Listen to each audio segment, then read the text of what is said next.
세상 가장 아름다운 순종의 눈물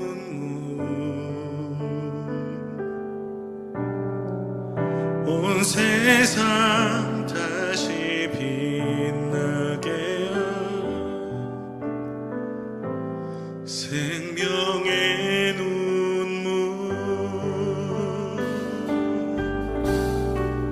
그가 이 땅에 오신 이유 죽어야 살게 되고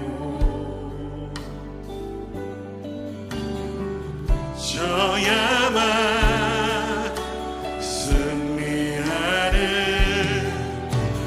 놀랍고 영원한 신비 지으신 그대로 회복시킨 우리의 창조주 그리스도 십자가의 길로 아버지 뜻 이루셨네 그가 이 땅에 오신 이유 이제 우리에게 맡겨진 그 소망 그 사랑 그 생명 아름답고 눈부신 십자가의 길 우리가 이 땅에 살아가 이유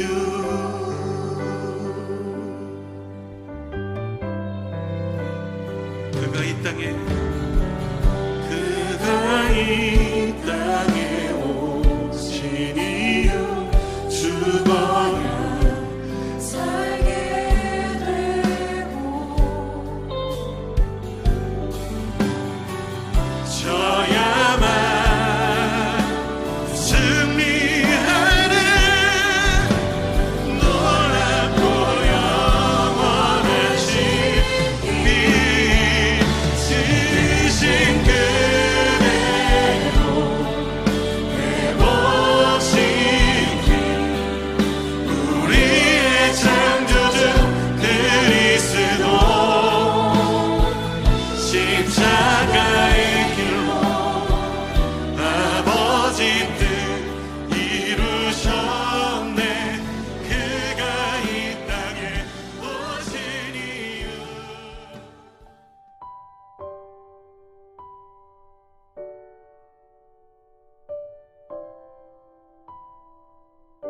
사도신경으로 신앙 고백하겠습니다. 전능하사 천지를 만드신 하나님 아버지를 내가 믿사오며 그 외아들 우리 주 예수 그리스도를 믿사오니 이는 성령으로 잉태하사 동정녀 마리아에게 나시고 본디오 빌라도에게 고난을 받으사 십자가에 못 박혀 죽으시고 장사한 지 사흘 만에 죽은 자 가운데서 다시 살아나시며 하늘에 오르사 전능하신 하나님 우편에 앉아 계시다가 저리로서 산 자와 죽은 자를 심판하러 오시리라. 성령을 믿사오며 거룩한 공회와 성도가 서로 교통하는 것과 죄를 사하여 주시는 것과 몸이 다시 사는 것과 영원히 사는 것을 믿사옵나이다. 아멘. 하나님 아버지 감사합니다. 우리가 각 처에서 이 시간 하나님께 예배를 드리기 위해 함께 모였습니다. 아버지께서 주신 말씀을 통하여서 이 시간 예배를 통하여서 우리가 하나님의 뜻을 더욱더 깨닫고 주님의 말씀대로 살아갈 수 있도록 인도하여 주시옵소서. 하나님, 오늘은 한 주간의 셋째 날이자 3월의 또한 두 번째 날입니다. 3월 한 달도 우리가 하나님의 은혜로 살았음을 고백하는 한 달이 될 수 있도록 주님 인도하여 주시옵소서. 3월 한 달은 또한 사순절 기간으로 예수님의 부활주일을 앞두고 있습니다.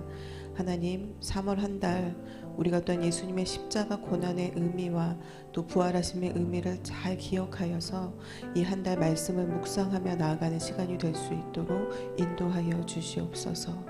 이 모든 말씀 우리를 구원하신 예수님의 이름으로 기도드렸습니다. 아멘.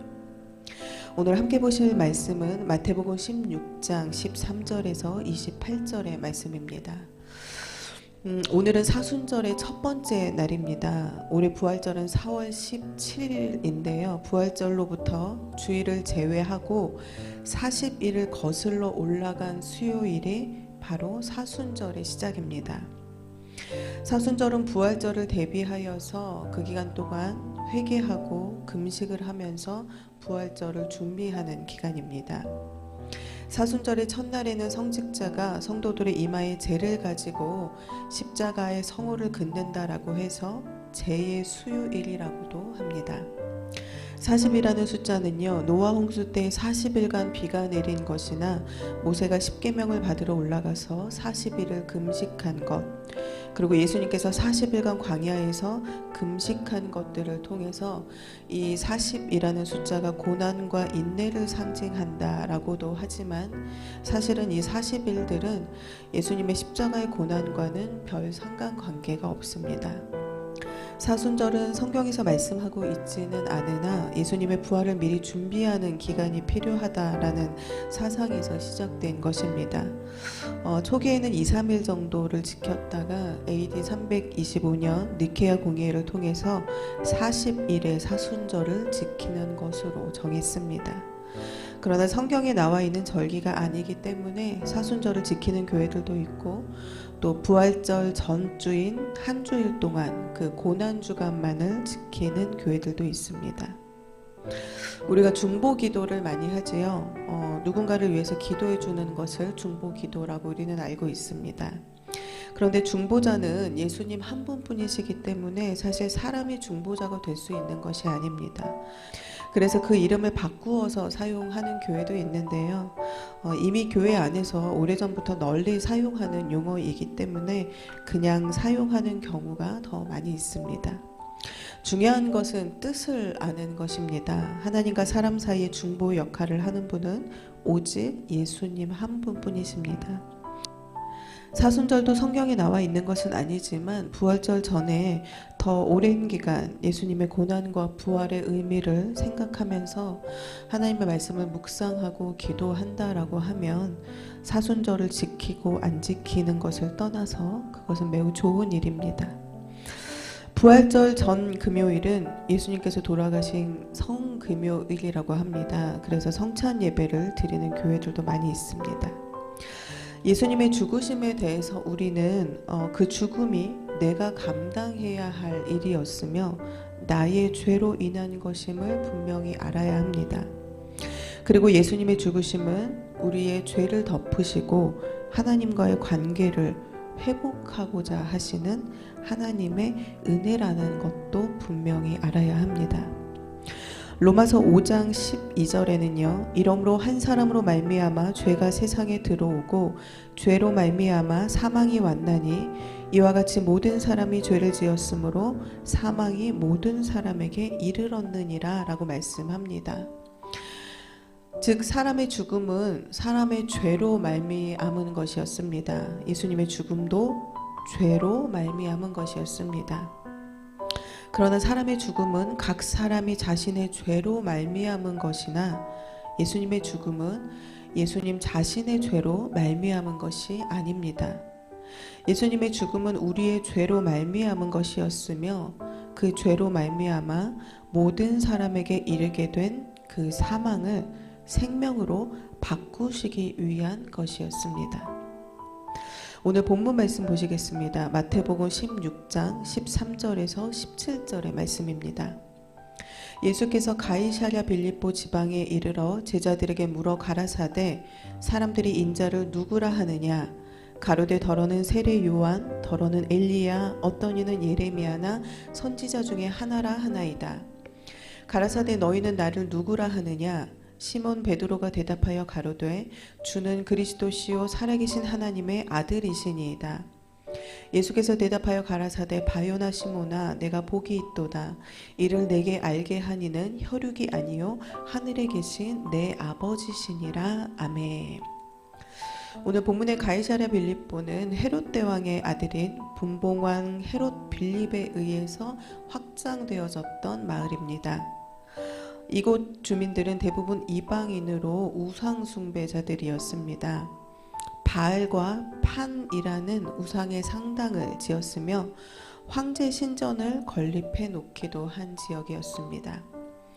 이와 같이 우상 숭배가 만연한 땅에서 예수님께서는 제자들에게 물으셨습니다. 사람들이 나를 누구라 하느냐? 더러는 세례 요한, 더러는 엘리야, 어떤 이는 예레미야나 선지자 중에 하나라고 합니다. 예수님께서 또 물으시죠. 그렇다면 너희는 나를 누구라 하느냐? 베드로가 대답합니다. 주는 그리스도시요 살아계신 하나님의 아들이십니다. 예수님께서는 십자가의 순환 사건을 앞두고 제자들을 훈련하시기 위해 그들의 신앙을 점검하셨습니다. 첫 번째는 사람들이 나를 누구라고 하느냐 였으며, 두 번째는 그렇다면 너희는 나를 누구라고 알고 있느냐 였습니다. 백성들은 아직 예수님에 대해서 바르게 알고 있지 못했습니다. 그들은 예수님의 메시지가 세례 요한의 것과 비슷한 것을 보고 세례 요한을 떠올렸으며, 죽은 세례 요한이 다시 살아났다라는 잘못된 부활 신앙관을 가지고 있는 사람들도 있었습니다. 엘리야는 죽음을 경험하지 않고 승천했던 사람이며, 또 눈물의 선지자로 불리는 예레미야 선지자는 이스라엘의 멸망을 누구보다 가슴 아파하며 많이 울었던 사람입니다. 유대인들은 예수님을 이러한 선지자들과 같은 사람으로 생각했습니다. 오늘 본문에는 어떤 이는 예레미야나 선지자 중에 하나라고 하더이다 라고 제자들이 그렇게 이야기를 하지요. 그런데 누가복음 9장 19절을 보시면요, 더러는 옛 선지자 중에 하나가 살아났다 하나이다 라고 그렇게 말을 합니다. 즉 사람들은 예수님의 신성에 대해서 제대로 알지 못하였고, 선지자 중에 하나 정도로 또는 그 선지자들 중에 한 명이 다시 살아난 것 정도로 그렇게 인식을 하고 있었습니다. 이와 같이 사람들은 예수님에 대해 온전히 알고 있지 못했습니다. 이 말을 들으시고 예수님께서 두 번째 질문을 하신 것이 그렇다면 너희는 나를 어떻게 생각하느냐 였습니다. 이 두 번째 질문에 베드로가 대답을 한 것이지요. 베드로의 신앙 고백인 주는 그리스도시요 살아계신 하나님의 아들이십니다는 예수님에 대한 완벽한 고백이었습니다. 예수님의 신성과 인성과 또 예수님께서 이 땅에 오신 목적이 전부 담겨 있는 말이었기 때문입니다. 그리스도라는 말은요, 기름 부음 받은 자라는 뜻입니다. 구약에서는 하나님의 종으로 기름을 부음 받는 사람들이 제사장, 왕, 그 다음에 선지자들이었습니다. 그러므로 베드로가 이야기한 주는 그리스도시요라는 말은요, 예수님께서 왕이자 제사장이자 선지자다라고 말하는 고백이 되어지는 것입니다. 히브리서 2장 17절과 3장 1절에는요, 그러므로 저가 범사의 형제들과 같이 되심이 마땅하도다. 이는 하나님의 일에 자비하고 충성된 대제사장이 되어 백성의 죄를 구속하려 하심이라. 그러므로 함께 하늘의 부르심을 입은 거룩한 형제들아, 우리의 믿는 도리의 사도시며 대제사장이신 예수를 깊이 생각하라 라고 말씀하고 있습니다. 하나님의 아들이라는 것은요, 예수님의 신성을 강조하는 말입니다. 하나님으로부터 이 땅에 보냄을 받은 분이자 그분이 바로 하나님의 본체가 되신다라는 것을 나타내는 말입니다. 그렇기 때문에 베드로의 이 말이 완벽한 신앙 고백이다라고 말씀을 하는 것입니다. 이어지는 18절에서 19절 말씀을 보시면요, 또 내가 내게 이르노니 너는 베드로라. 내가 이 반석 위에 내 교회를 세우리니 음부의 권세가 이기지 못하리라. 내가 천국 열쇠를 내게 주리니 내가 땅에서 무엇이든지 매면 하늘에서도 매일 것이요 내가 땅에서 무엇이든지 풀면 하늘에서도 풀리리라 하시고 라고 말씀합니다. 예수님께서는 자기 백성, 즉 자기의 교회를 세우시겠다라고 말씀하십니다. 예수 그리스도의 죽으심과 부활하심으로, 그리고 그 예수님을 믿는 자들로 구성된 교회가 세워지고요, 몸된 교회의 머리가 되시는 이 예수 그리스도와 한 몸이 되어서 예수 그리스도에게 예속될 것을 말씀하시는 것입니다. 고린도전서 12장 13절에는요. 우리가 유대인이나 헬라인이나 종이나 자유자나 다 한 성령으로 세례를 받아 한 몸이 되었고 또 다 한 성령을 마시게 하셨느니라 라고 말씀하고 있습니다. 오순절 성령 강림 사건으로 신약의 그리스도를 주로 고백하는 교회 공동체가 세워지게 됩니다. 그리고 이 그리스도의 교회는 육적인 사망의 권세 아래에 놓일 수가 없습니다. 왜냐하면 그리스도께서 죽음을 이기시고 부활하셨기 때문입니다. 죽음을 정복하신 분이기 때문입니다. 그 예수님을 믿는 공동체가 바로 교회이기 때문입니다. 그리고 그 교회의 머리 되시는 분이 바로 예수님이기 때문입니다. 이어지는 20절 말씀입니다. 이에 제자들을 경계하사 자기가 그리스도인 것을 아무에게도 이르지 말라 하시니라. 아멘. 예수님께서는 제자들에게 자신이 그리스도인 것을 말하지 말라라고 말씀하십니다. 그 이유는 베드로가 비록 바른 신앙 고백을 하였지만 그럼에도 여전히 제자들은 예수님의 십자가와 고난에 대한 이해가 부족했습니다.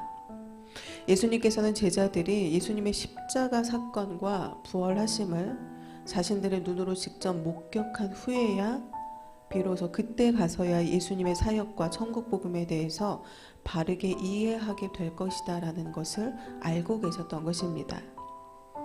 또한 아직 때가 이르지 않았기 때문입니다. 제자들이 첫 번째 질문에 대답한 것과 같이 유대인들은 아직 예수님께서 이 땅에 오신 목적에 대해서 바르게 이해하지 못하고 있었습니다.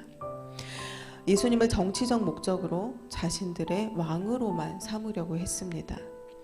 그들이 예수님을 정치적 목적으로 왕 삼으려고 하는 행위는 결국 하나님의 사역을 방해하는 행위입니다. 이러한 이유로 예수님께서는 제자들에게 자신이 그리스도인 것을 말하지 말라라고 말씀하신 것입니다. 21절에서 23절 말씀입니다. 이때로부터 예수 그리스도께서 자기가 예루살렘에 올라가 장로들과 대제사장들과 서기관들에게 많은 고난을 받고 죽임을 당하고 제3일에 살아나야 할 것을 제자들에게 비로소 가르치시니 베드로가 예수를 붙들고 간하여 가로되 주여 그리 마옵소서 이 일이 결코 주에게 미치지 아니하리이다. 예수께서 돌이키시며 베드로에게 이르시되 사단아 내 뒤로 물러가라 너는 나를 넘어지게 하는 자로다. 내가 하나님의 일을 생각지 아니하고 도리어 사람의 일을 생각하는도다 하시고. 아멘. 21절에 이때로부터는 예수님께서 그리스도와 하나님의 아들로 제자들을 통해 고백되어지고 그 다음에 교회를 세우시겠다라고 약속하신 이후부터라는 말입니다. 이때로부터 예수님의 십자가의 순환이 본격적으로 시작이 되어집니다. 예수님께서는 예루살렘으로 올라가십니다. 그리고 이 예루살렘은 예수님의 고난이 기다리고 있는 곳이지요. 그리고 그곳에서 장로들과 대제사장들과 서기관들을 통해 죽임을 당하시게 됩니다. 예수님께서 죽게 되실 것이다 라는 말씀에 베드로가 예수님을 향해 말합니다. 주여 그리 마옵소서 이 일이 결코 주에게 미치지 아니하리이다. 굉장히 은혜로운 말 같은데 베드로의 말에 예수님께서는 사단아 내 뒤로 물러가라 너는 나를 넘어지게 하는 자로다 라고 말씀하십니다. 왜냐하면 예수님께서 죽으시는 것, 예수님께서 십자가의 고난을 받으시는 것, 그것은 바로 하나님의 뜻이며 하나님의 목적이시기 때문입니다. 예수님께서 이 땅에 오신 이유이기 때문입니다. 그리고 이어서 예수님께서는 베드로를 향해 네가 하나님의 일을 생각지 아니하고 도리어 사람의 일을 생각하는도다 라고 말씀을 하셨습니다. 앞서 예수님께서 제자들에게 말하지 말아라 라고 함구령을 내린 이유가 바로 이것입니다. 제자들 또한 아직 예수님께서 이 땅에 오신 이유와 또 죽으심과 부활에 대해서 완전히 이해하지 못하고 있었습니다. 오늘 말씀의 제목은 아버지께서 주신 잔입니다. 한번 따라해 보실까요? 아버지께서 주신 잔. 요한복음 18장 17절에는요 예수님을 잡으러 온 대제사장의 종인 말고의 귀를 베어버린 베드로에게 예수님께서 다음과 같이 말씀을 하십니다. 예수께서 베드로더러 이르시되 검을 집에 꽂으라. 아버지께서 주신 잔을 내가 마시지 아니하겠느냐 하시니라. 아멘. 하나님께서 예수님에게 주신 잔은 바로 십자가의 순환입니다. 그 잔을 마시는 것이 바로 십자가에서 죽으시는 것입니다. 베드로는 그것을 막아선 것입니다. 그러므로 하나님의 일을 방해한 것입니다. 오늘 본문에서도 예수님께서는 베드로를 향해 사단이라고 말씀하셨고 나를 넘어지게 하는 자라고 말씀하셨으며 하나님의 일을 생각하지 않는 자라고 말씀하십니다. 예수님의 죽으심을 막는 베드로의 행위에 대해 사람의 일을 생각하는 자라고 말씀을 하십니다. 사랑하는 성도 여러분, 사순절 첫째 날을 맞이하여서 오늘 우리는 예수님의 십자가와 부활이 과연 어떤 의미를 가지고 있는가를 다시 한번 생각하고 분명히 기억해야 합니다. 베드로는 주는 그리스도시요 살아계신 하나님의 아들이십니다 라는 바르고 정확한 신앙 고백을 했습니다. 그럼에도 그는 예수님께서 이 땅에 오신 이유를, 예수님께서 죽으셔야 했던 그 이유를, 죽으심과 부활하심의 그 이유를 정확하게 알고 있지 못했습니다. 그는 그의 입술로 바른 신앙 고백을 했지만 예수님께 사단이라고, 예수님을 넘어지게 하는 자라고, 하나님의 일을 생각하지 않는 자라고 책망을 받았습니다. 오늘 본문 24절부터 마지막 말씀 보시겠습니다. 이에 예수께서 제자들에게 이르시되 아무든지 나를 따라 오려거든 자기를 부인하고 자기 십자가를 지고 나를 쫓을 것이니라. 누구든지 제 목숨을 구원코자 하면 잃을 것이요 누구든지 나를 위하여 제 목숨을 잃으면 찾으리라. 사람이 만일 온 천하를 얻고도 제 목숨을 잃으면 무엇이 유익하리요? 사람이 무엇을 주고 제 목숨을 바꾸겠느냐? 인자가 아버지의 영광으로 그 천사들과 함께 오리니 그때 각 사람의 행한 대로 갚으리라. 진실로 너희에게 이르노니 여기 섰는 사람 중에 죽기 전에 인자가 그 왕권을 가지고 오는 것을 볼 자들도 있느니라. 아멘. 예수님께서 제자들에게 말씀하십니다. 아무든지 나를 따라 오려거든 자기를 부인하고 자기 십자가를 지고 나를 쫓을 것이니라. 입술로만 고백하는 것은 제자가 아닙니다. 제자는 자기를 부인하고 자기 십자가를 지고 예수님을 쫓는 사람들입니다. 입으로만 고백하는 것이 아니라 행동하는 사람들입니다. 사람은 하나님의 형상으로 창조되었으나 아담이 범죄한 이후 인간은 부패해 버렸습니다. 부패한 본성으로는 절대로 제자의 삶을 살 수가 없습니다. 부패한 본성을 굴복시켜야 합니다. 이기적인 생각들, 욕망들, 자기 주장과 같은 것들, 하나님보다 다른 것을 더 좋아하는 마음, 그것들을 예수님의 이름 앞에 모두 굴복시키고 자기를 복종시킨 후에야 예수님을 따를 수 있는 것입니다.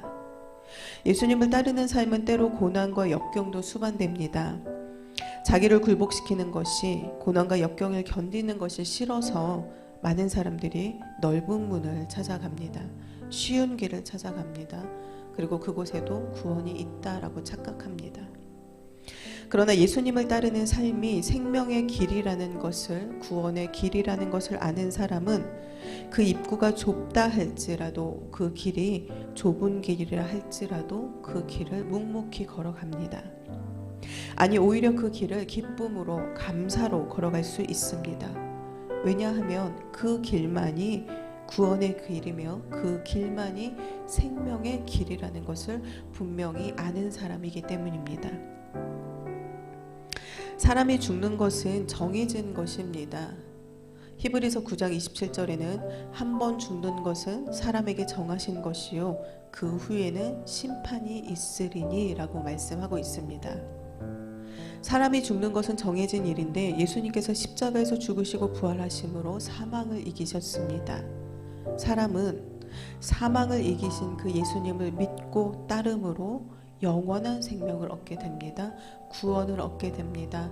하나님 나라에 함께 할 수가 있게 됩니다. 누가복음 6장 46절에는 너희는 나를 불러 주여 주여 하면서도 어찌하여 나의 말하는 것을 행치 아니하느냐라고 말씀하십니다.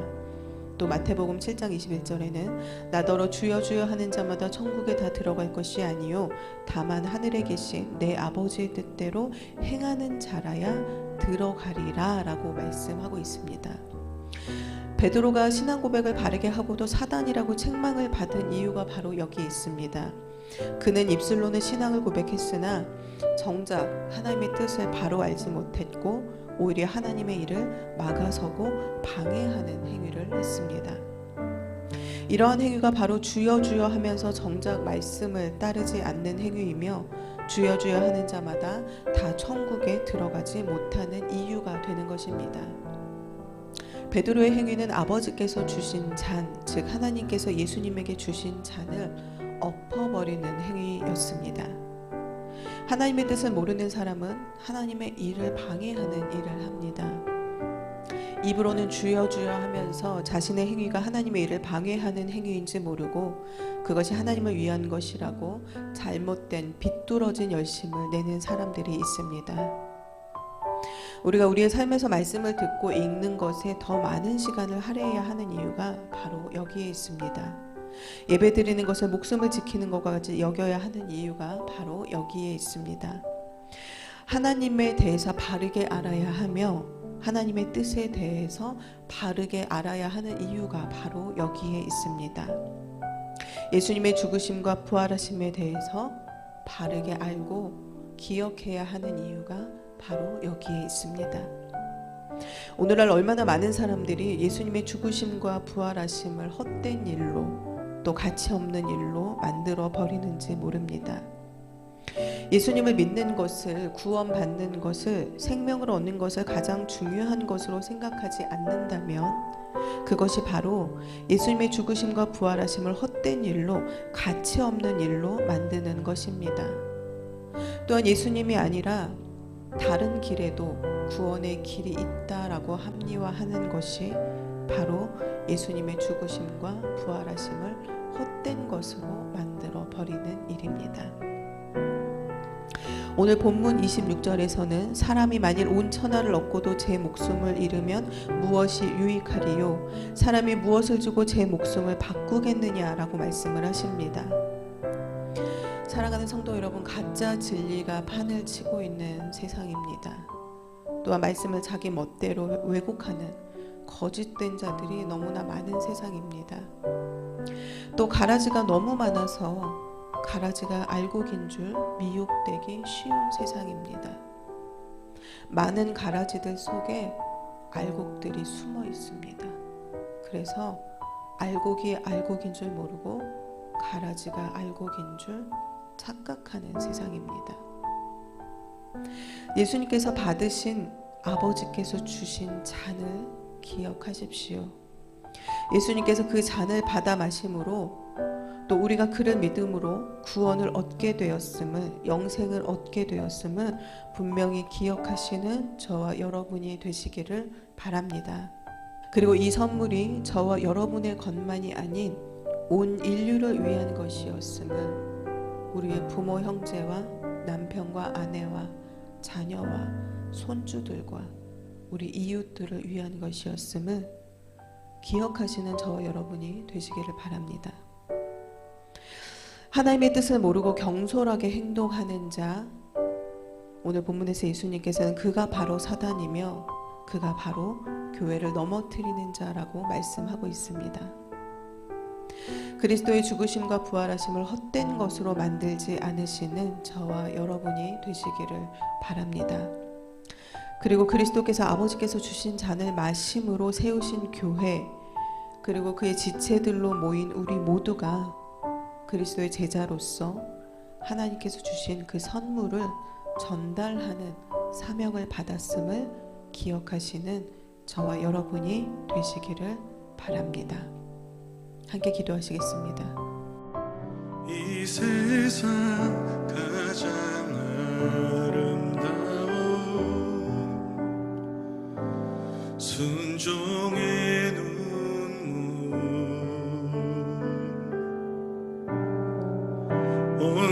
세상 다시 빛나게 한 생명의 눈물 그가 이 땅에 오신 이유 죽어야 살게 되고 져야만 승리하는 놀랍고 영원한 신비 지으신 그대로 회복시킨 우리의 창조주 그리스도 십자가의 길로 아버지 뜻 이루셨네 그가 이 땅에 오신 이유 이제 우리에게 맡겨진 그 소망 그 사랑 그 생명 아름답고 눈부신 십자가의 길 우리가 이 땅에 살아가 이유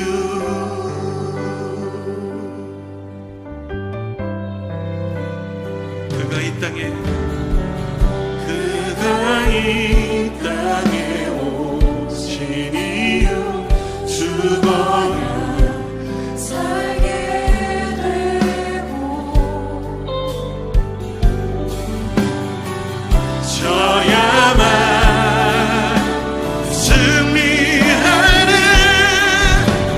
놀랍고 영원한 신비 지으신 그대로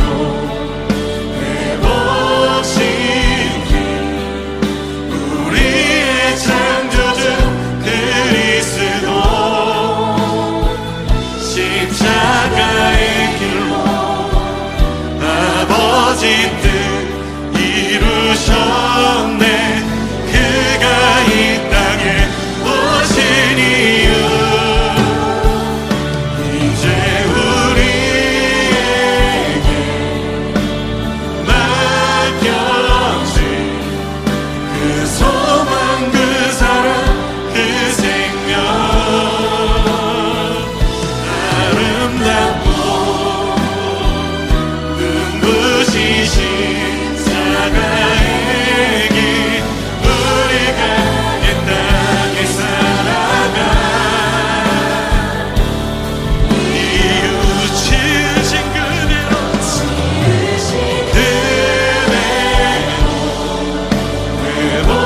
회복시킨 우리의 창조주 그리스도 십자가의 길로 아버지 뜻 이루셨네 그가 이 땅에 오신 이유 이제 우리에게